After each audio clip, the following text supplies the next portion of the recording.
ल हाम्रो यो गुजरातको राजकोट भन्ने ठाउँदेखि हाम्रो अमन टुर एन्ड ट्राभल्स प्रणालीका सदस्य हाम्रो सागर विशीजीले आज हाम्रो चुनावको बारेमा केही बोल्दै हुनुहुन्छ। तपाईँहरू चाहिँ उहाँको प्रतिक्रिया सुन्नु होला है।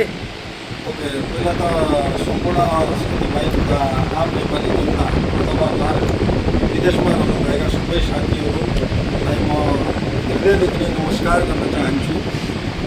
र जस्तै हिजो भएको चुनाव र पछिल्लो राजनीतिक घटनाक्रममा जस्तै तपाईँ हामीले विगतमा भोगेका छौँ। त्यसो हुँदा हिजोको चुनाव मत परिणाम अझै बाँकी छ, तर हामीले जो किसिमको एउटा उत्साह, जो किसिमको एउटा आम जनतामा एउटा किसिमको चाहिँ उत्साह छ, अवश्य पनि यसको मतलब रिजन मतलब हुन्छ कि अवश्य पनि नेपाली जनताले फेरबदल चाहेको छ। फेरबदलको मतलब हामीले केही नयाँ आएपछि नयाँ हुन्छ भन्ने कुरा एउटा जनमानसमा भएको हुँदा अवश्य पनि तपाईँ आम नेपाली दाजुभाइ दिदीबहिनीहरूले हेर्नुभएको छ। र सबैलाई त सम्पूर्ण पहिला कुरा त आफ्नो विवेक अथवा आफ्नो सबै हिसाबले तपाईँहरूले जो हिसाबले आफ्नो मत अमूल्य मत दिनुभएको छ, त्यसको लागि हामी आभार भन्न चाहन्छौँ। सायद म जस्तो लाखौँ करोडौँ मान्छेहरू, सायद तपाईँ हाम्रा छोराछोरी नाति नतिनाहरू विदेश हुनु बाध्यता छ, बेरोजगारीको समस्या छ। हिजोका दिनमा विगत 2052 सालको जनयुद्धको एउटा सैन्य फिल्डमा रहेर मैले पनि काम गरेको मान्छे हो।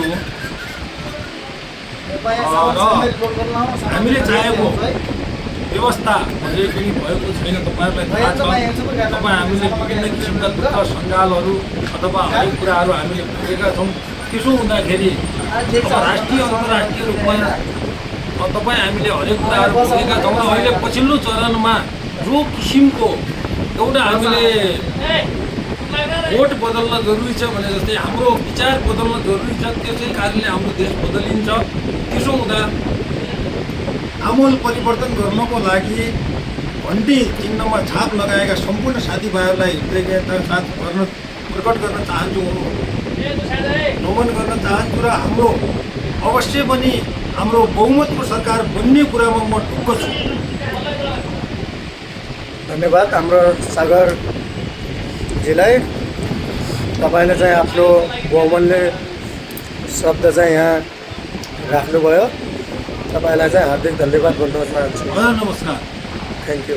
जय घन्टी। जय घन्टी।